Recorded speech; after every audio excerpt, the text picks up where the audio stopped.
اچھا اب اس آیت کے حوالے سے ایک سوال آتا ہے، اس کو سمجھانے سے پہلے وہ بات کر لوں کہ یہ کہا جاتا ہے یہ جو آیت ہے اس میں لکھا ہے کہ یا نساء النبی یعنی نبی کی بیویوں، تو کیا یہ صرف خاص امہات المومنین کے لیے ہے یا یہ تمام عورتوں کے لیے؟ آپ لوگوں کو کیا لگتا ہے؟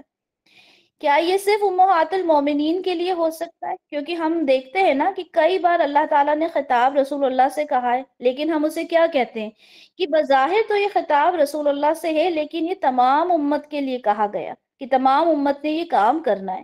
تعویل خاص اور تعویل عام کا فرق ہو جاتا ہے، ٹھیک ہے؟ تو اگر کوئی آپ سے یہ کہے کہ اچھا یہ تو امہات المومنین کے لیے خاص ہے، ہمارے لیے نہیں ہے، تو ہمارے لیے تو رول ماڈلز ہی ہماری کون ہے؟ ام المومنین ہے، ہماری ماں ہے۔ اگر ایک نارملی دیکھا جائے تو ایک بیٹی کے لیے ایک رول ماڈل کون ہوتا ہے؟ اس کی ماں ہوتی ہے، جیسے وہ رہتی ہے، جیسے وہ بات کرتی ہے، جیسے چلتی ہے، ہر چیز بیٹی کس سے اڈاپٹ کرتی ہے؟ اپنی ماں سے۔ تو پوری امت کے لیے مائیں کون ہیں؟ یہ امہات المومنین ہے۔ تو یہاں پر ان سے کیا کہا گیا کہ آپ نے یہ جو کام کرنا ہے وہ ہم آگے دیکھیں گے کیا فرمایا۔ پہلے تو کہا کہ اگر تم تقوی اختیار کرو، یعنی سارا دار و مدار کس پر ہے؟ تقوی کے اوپر، ٹھیک ہے؟ تو گفتگو میں نرمی پیدا نہ کرو۔ تو کیا کہا کہ جب بات کرنی ہے، یعنی کسی غیر محرم سے جب آپ نے بات کرنی ہے تو کیا کرنا ہے کہ آپ نے جو دیکھیں جو امہات المومنین تھی اور جو معاشرہ تھا اس وقت کا، وہ ایسا تھا کہ جس میں منافقین بھی تھے، ٹھیک ہے؟ اور وہ ہر طرح سے اذیت دینے کی کوشش کرتے تھے رسول اللہ اور ان کی گھر والوں کو۔ تو اب کئی لوگ ایسے ہوتے تھے کہ کسی مسئلے کو پوچھنے کے بہانے سے جب گھر میں انٹر ہو رہے ہیں تو ضروری تو نہیں تھا کہ وہ مسلمان ہو، منافق بھی تو ہو سکتے تھے۔ تو یہاں پہ اللہ تعالیٰ نے فرمایا کہ دیکھو جب ان سے تم نے بات کرنی ہے نا تو تم نے اپنے لہجے میں نرمی نہیں رکھنا۔ آج ہمارا کیا حال ہے کہ ہم بات کرتے ہیں اور بھائی صاحب کیسے ہیں، گھر میں کیسے ہیں، بھابھی کیسی ہیں، ٹھیک ہے؟ ہسبینڈ کے دوستوں سے ہی بات کرنا شروع کر دیتے ہیں۔ کیا یہ صحیح ہے؟ اللہ تعالیٰ فرما رہے ہیں گفتگو میں نرمی پیدا نہ کرو، اور کیوں نہ کرو وہ بھی بتا دیا کہ وہ شخص جس کے دل میں روگ ہے وہ کسی لالچ میں نہ پڑ جائے۔ اب جب آپ اس سے ہنس ہنس کے بات کریں گی تو ہو سکتا ہے نا کہ اس کے دل کے اندر کوئی برے خیالات آ جائیں، اور آج کے زمانے کے مردوں میں بھی یہ خیالات آ سکتے ہیں، ٹھیک ہے؟ تو اللہ تعالیٰ نے بالکل صاف کہہ دیا کہ کیوں نہیں کرنا بات، اور آگے کہا کہ اور بات کرو معروف انداز میں۔ معروف کس کو بولتے ہیں؟ اچھے طریقے سے، ٹھیک ہے؟ یعنی خیر کی بات کرنا ہے، کوئی ایسی بات نہیں کرنا جس سے سامنے والا کوئی غلط مطلب نکالے۔ کنٹرول آپ کے ہاتھ میں ہے کہ کوئی اس سے غلط مطلب نکالتا ہے یا نہیں۔ اب یہاں پہ نہ تو مردوں سے کہا کہ آپ نے عورتوں سے بات نہیں کرنا، نہ ہی عورتوں سے کہا کہ مردوں سے بات نہیں کرنا، لیکن طریقہ بتا دیا کیسے بات کرنا ہے اور کیسے نہیں کرنا، ٹھیک ہے؟ لہجے کے اندر ایک ہوتا ہے نا کہ بڑے ہی نرم انداز میں بات کرنا ہے، نہیں، سختی کا لہجہ رکھنا ہے اور معروف انداز میں بات کرنا ہے تاکہ سامنے والے کو کوئی غلط فہمی نہ ہو جائے۔ اس میں کچھ آیات ایسی ہیں جس میں میں تھوڑا سا ٹائم زیادہ لوں گی، ٹھیک ہے؟ کیونکہ یہاں پر جتنے سٹوڈنٹس موجود ہیں ہم سب خواتین ہیں، ٹھیک ہے؟ اور عورت ہونے کے ناطے ہمیں ضروری ہے کہ ہم اللہ کے احکام کو بہت اچھی طرح سے جانیں، جنہیں ہم نے یہ کہیں کہ پسے پشت ڈال دیا، ہم سمجھنا چاہتے ہی نہیں کہ اچھا قرآن میں یہ بھی ہے کیا، ٹھیک ہے؟ تو یہ چیزیں ہمیں معلوم ہونا چاہیے۔ آیت نمبر 33 میں اللہ تعالیٰ فرماتے ہیں وَقَرْنَ فِي بُيُوتِكُنَّ، قرنا قرار پکڑو، یا پھر یہ کہا جا سکتا ہے کہ وقار کے ساتھ رہو۔ کہاں رہو؟ فی بیوتکن، اپنے گھروں میں۔ اب آج کل کی عورتیں کیا کہتی ہیں کہ سیلف ڈیپینڈنٹ ہوں، کیا گھر سے باہر نہ نکلوں، ٹھیک ہے؟ کیا گھر میں ہی رہتے رہتے زندگی گزار دوں، ایسی دنیا سے چلی جاؤں؟ تو یہاں تو اللہ تعالیٰ خود فرما رہا ہے کہ قرار پکڑو گھروں کے اندر، تو یہ تو اللہ حکم دے رہے ہیں۔ اللہ کی کوئی بات کیا ہوتی ہے؟ حکم ہی ہوتی ہے نا۔ اللہ تعالیٰ فرما رہے ہیں کہ قرار پکڑو اپنے گھروں میں، لیکن یہ بھی نہیں کہا کہ گھر سے باہر نہ نکلو۔ کیوں؟ کیونکہ آگے اللہ تعالیٰ کہہ رہے ہیں کہ وَلَا تَبَرَّجْنَا، وَلَا تَبَرَّجْنَا، تبرج کہتے ہیں ظاہر کرنے کو، ٹھیک ہے؟ نمایاں کرنے کو۔ ٹھیک ہے، برج خوبصورتی نمایاں کرنے کو، روشن کرنے کو کہا جاتا ہے، وہ چیز جو دور سے نمایاں ہو جائے۔ آپ عمارات ہوتی ہیں بڑی بڑی، ان کو بھی آپ دیکھتے ہوں گے برج لگا رہتا ہے ان کے نام کے آگے۔ سب سے بیسٹ اگزامپل برج خلیفہ، کیا ہے وہ؟ خوبصورت، دور سے نمایاں ہونے والی چیز۔ تو اللہ تعالیٰ کیا فرما رہے ہیں؟ وَلَا تَبَرَّجْنَا، ظاہر مت کرو۔ کیا ظاہر مت کرو؟ اپنی زینت کو۔ زینت کیسے ظاہر ہوتی ہے؟ زینت ایسے ظاہر ہوتی ہے کہ آپ نے تنگ کپڑے پہنے ہیں، آپ نے پتلے اتنے کپڑے پہنے ہیں کہ آپ کا جسم دکھ رہا ہے۔ اچھا، آپ نے جیولری پہنی ہوئی ہے اتنی زیادہ ہیوی کہ آپ کی زینت نمایاں ہو رہی ہے، ٹھیک ہے۔ آپ نے ہیوی میک اپ کیا ہوا ہے، آپ کے چہرے کا ہر ایک جو حصہ ہے وہ نظر آ رہا ہے۔ آپ اپنے آج کل تو کانٹور، ہائی لائٹ، کیا کیا کیا جاتا ہے، ہم بالوں کو کیا کرواتے ہیں؟ ہائی لائٹ کرواتے ہیں، ٹھیک ہے۔ تو اب اس میں یہ سوال نہ ہو جائے کیا یہ سب کرنا منع ہے؟ کیا ہم میک اپ نہ کریں؟ کیا ہم بالوں میں خوبصورتی نہ کریں؟ کیا ہم اچھے کپڑے نہ پہنیں؟ سب کچھ پہنیں، لیکن دکھاوا نہیں کرنا، دکھانا نہیں ہے۔ کس کو نہیں دکھانا؟ غیر محرم کو نہیں دکھانا، ٹھیک ہے۔ آپ بالوں کو خوبصورت بنا رہی ہیں، بالکل دکھائیں، لیکن اپنے محرم کو، ٹھیک ہے۔ آپ تیار ہوتی ہیں، بالکل ہوں، لیکن محرم کے لیے۔ یہاں اللہ تعالیٰ نے صاف طور پہ کہہ دیا، یعنی حکم فرما دیا، کیا؟ کہ تم اپنے گھروں میں قرار پکڑو اور مت نکلو بن سور کر۔ کس طرح نہ نکلو؟ اس طرح مت نکلو جیسے کہ دور جاہلیت میں نکلا کرتے تھے۔ دور جاہلیت کون سا ہے؟ اسلام آنے سے پہلے۔ اب اسلام آنے سے پہلے عورتیں کیا کرتی تھیں کہ بہت سج سور کے نکلتی تھیں۔ اگر میں بات کروں کہ آج کے زمانے کی عورت بھی تو یہی کرتی ہے نا، سج سور کے نکلتی ہے، اور اتنی ٹائٹ جینز ہوتی ہیں، ان کے اوپر کے ٹاپس اتنے ٹائٹ ہوتے ہیں، اور وہ آدھا اس میں جسم نظر آ رہا ہوتا ہے، یہی ہے نا۔ اور اسی کو ہم آج کل ماڈرنائزیشن کہتے ہیں۔ تو یہ ماڈرنائزیشن نہیں ہے، یہ جاہلیت ہے۔ اگر آپ فل ابایا میں ہیں، شرعی آپ نے پردہ کیا ہوا ہے، گلوز بھی پہنے ہوئے ہیں، اور چہرے پہ بھی پورا کورڈ ہے آپ کا، آپ نے پوری طرح سے اپنے آپ کو کور کیا ہوا ہے، تو آپ کو کوئی کیا کہے گا؟ یہ جاہل عورت ہے، یہی کہتا ہے نا۔ تو یہاں پہ اللہ تعالیٰ فرما رہے ہیں کہ جاہلیت کی عورتوں کی طرح بن سور کے مت نکلو، اپنی اپنی جو زینت ہے اس کو چھپا کر رہو، ٹھیک ہے۔ اور آگے اللہ تعالیٰ فرماتے ہیں وَأَقِمْنَا الصَّلَاةَ وَآتِينَا الزَّكَاةَ۔ اچھا، یہ تمام چیزیں عورتوں سے ہی کہی جا رہی ہیں۔ یہ جتنے جو بھی یہاں پہ جو باتیں آ رہی ہیں، جو آپ کو ورڈز نظر آ رہا ہے نا، اقمنا، آتینا، یہ سب عورتوں کے لیے ہے، ٹھیک ہے۔ عورتوں کو مخاطب کر کے کہا جا رہا ہے کہ نماز قائم کرو، زکوٰۃ عطا کرو، ٹھیک ہے، اور اطاعت کرو اللہ اور اللہ کے رسول کی۔ اچھا، اب آپ یہ دیکھیں کہ ایک ہی آیت کے اندر سب سے پہلے تو کہا گیا گھروں میں رہو، پھر کہا گیا کہ دور جاہلیت کی عورتوں کی طرح بن سور کے نہ نکلو، پھر کہا گیا نماز قائم کرو اور زکوٰۃ ادا کرو۔ اب زکوٰۃ اور نماز کیا ہے؟ فرض ہے نا، فرض چیزیں ہم سب جانتے ہیں۔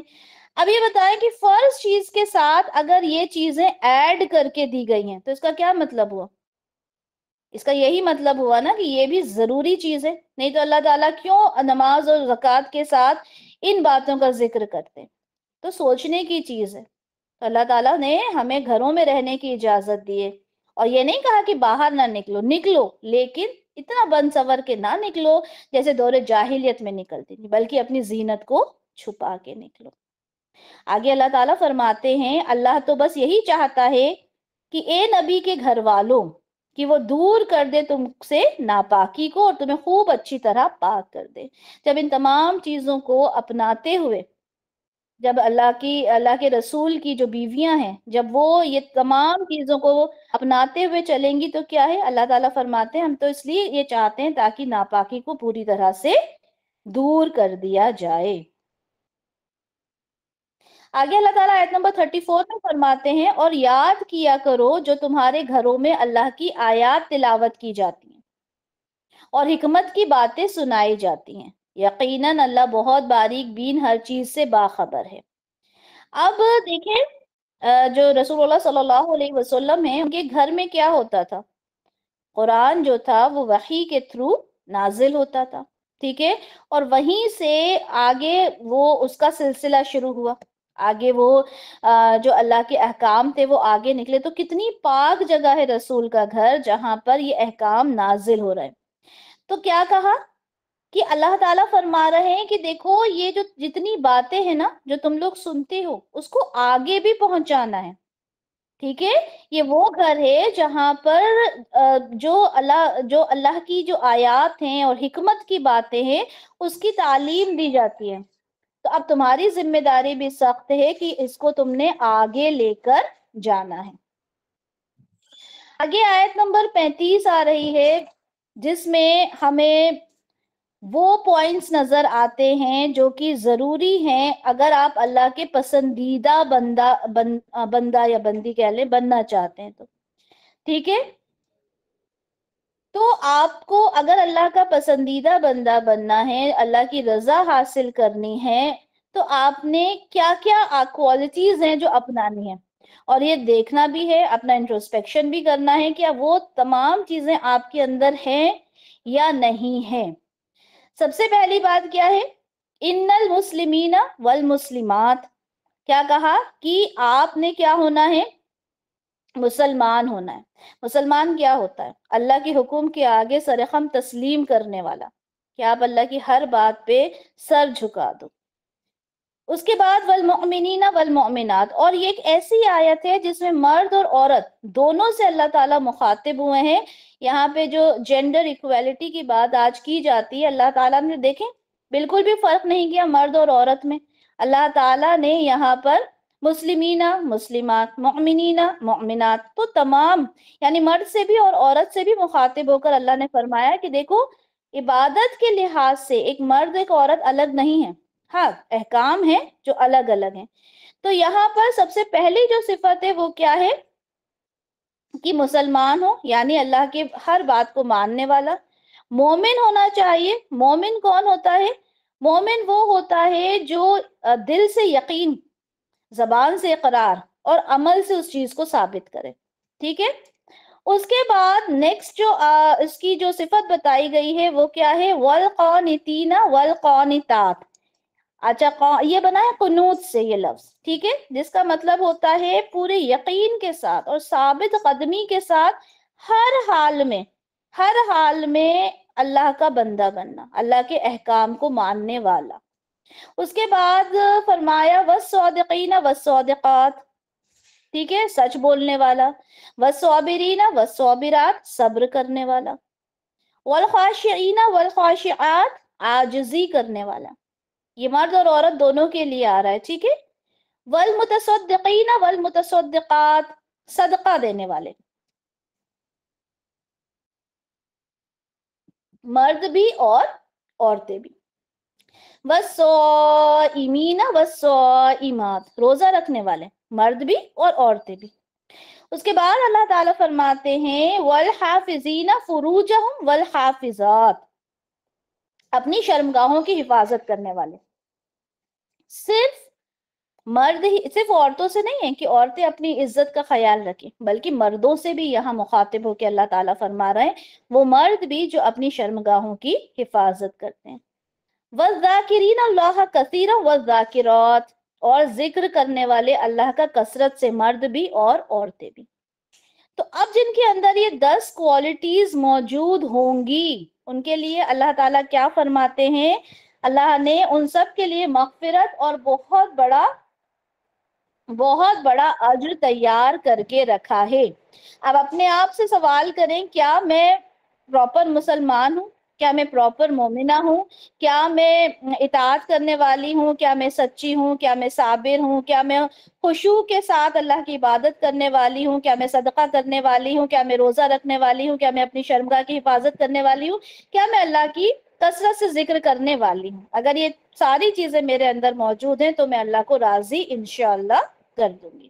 آیت نمبر 36 میں فرماتے ہیں اور کسی مومن مرد اور مومن عورت کے لیے روا نہیں کہ جب اللہ اور اس کے رسول کسی معاملے کا فیصلہ کر دے تو پھر بھی انہیں یہ خیال ہو کہ ان کے لیے اپنے اس معاملے میں کوئی اختیار باقی ہے، اور جو کوئی اللہ اور اس کے رسول کی نافرمانی کرے تو وہ سری گمراہی میں پڑ گیا.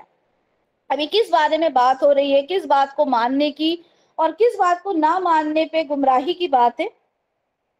ہم نے کل کے لیکچر میں یہ چیز پڑھی تھی کہ زید بن حارثہ رضی اللہ عنہ رسول اللہ صلی اللہ علیہ وسلم کے منہ بولے بیٹے تھے، لیکن جب یہ آیات نازل ہوئی کہ جو منہ بولے بیٹے کا کانسیپٹ ہے وہ اسلام میں بالکل بھی قبول نہیں کیا جائے گا، تو پھر یہ بات ہو گئی کہ زید بن محمد کے نام سے وہ جانے جاتے تھے، لیکن پھر انہیں زید بن حارثہ رضی اللہ عنہ کے نام سے جانا جانے لگا۔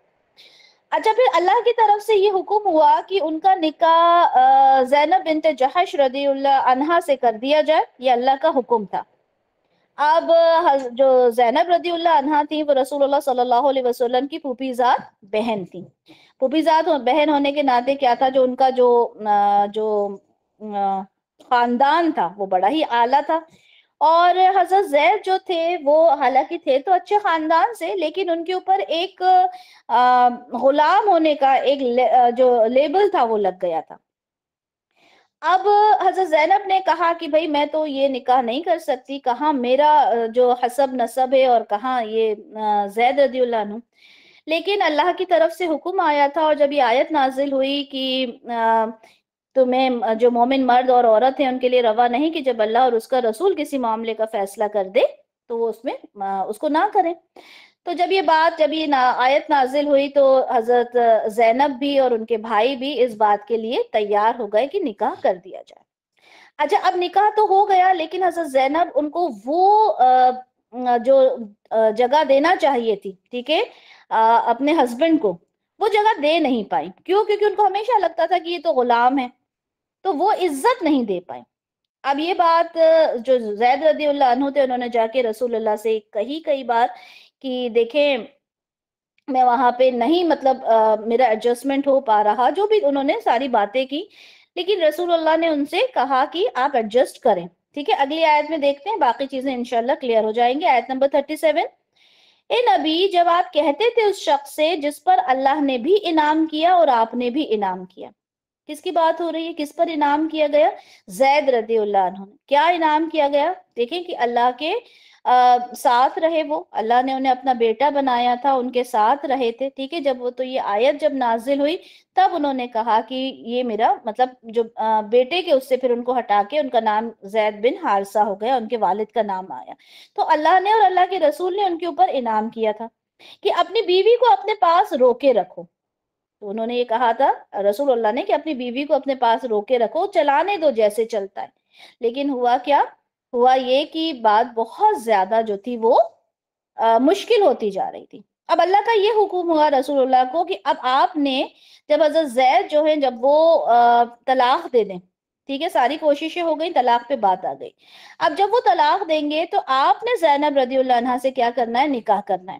اب یہ بات بڑی مشکل تھی اس دور کے حساب سے، کیونکہ جب وہاں پہ جو منہ بولا بیٹا تھا وہ سگے بیٹے کی طرح ہوتا تھا، اور اس کی ڈیورسی کے ساتھ نکاح کرنا مطلب پورا جو ماحول تھا اس کے اگینسٹ جا کے، کلچر کے اگینسٹ جا کے کرنا۔ لیکن اس ٹریڈیشن کو سب سے بہتر طریقے سے اگر کوئی ختم کر سکتا تھا تو کون؟ رسول اللہ کر سکتے تھے۔ بات تو ہو گئی تھی، آیتیں تو نازل ہو گئی تھی، لیکن اس کے باوجود ایک پوری طرح سے کہتے نا اس بات کو سیل کر دینا، اس کے لیے ضروری تھا کہ رسول اللہ کوئی ایسا قدم اٹھاتے، ایسا کوئی عمل میں لے کر آتے بات کی، یہ بات کلیئر ہو جاتی۔ اب رسول اللہ سے کہا گیا اللہ کی طرف سے کہ اب آپ نے ان سے نکاح کرنا ہے۔ اب رسول اللہ اس بات کو ایکسیپٹ ہی نہیں کر پا رہے تھے، مطلب معاذ اللہ یہ نہیں کہ وہ اس کام کو نہیں کرتے، لیکن بس ان کے ذہن میں یہ بات چل رہی تھی کہ اپنی جو منہ بولے بیٹے کی جو طلاق شدہ جو ہیں وہ ان سے میں کیسے نکاح کروں گا، لوگ کیا کہیں گے۔ تو آگے اللہ تعالیٰ فرماتے ہیں اپنی بیوی کو اپنے پاس روکے رکھو اور اللہ سے ڈرو، اور آپ اپنے دل میں چھپائے ہوئے تھے وہ بات جسے ظاہر کرنے والا تھا اللہ۔ اب اس بات کو رسول اللہ چھپا کے رکھے تھے، لیکن اللہ تعالیٰ تو یہ بات ظاہر کرنے ہی والے تھے، ٹھیک ہے۔ اللہ تعالیٰ آگے فرماتے ہیں آپ لوگوں سے ڈر رہے تھے، حالانکہ اللہ اس کا زیادہ حقدار ہے کہ آپ اس سے ڈریں۔ یہ کس سے مخاطب ہو رہے ہیں؟ رسول اللہ سے، کہ آپ لوگوں سے کیوں ڈرتے ہیں جبکہ زیادہ حق کس کا ہے کہ ڈرا جائے؟ اللہ سے۔ یہی بات ہمارے لیے بھی لاگو ہوتی ہے، ہم دنیا سے ڈرتے ہیں، لوگوں سے ڈرتے ہیں، وہ کیا کہے گا، اس نے کیا کرنا ہے، اگر ہم ایسا کریں گے تو کیا ہو جائے گا، ٹھیک ہے۔ لیکن اللہ تعالیٰ کہتے ہیں لوگوں سے کیوں ڈرتے ہو؟ ڈرنے کا حق کس سے ہے؟ صرف اور صرف اللہ سے۔ اور یہ بات کس سے کہی جا رہی ہے؟ رسول اللہ سے کہی جا رہی ہے۔ سوچیں جو اللہ کے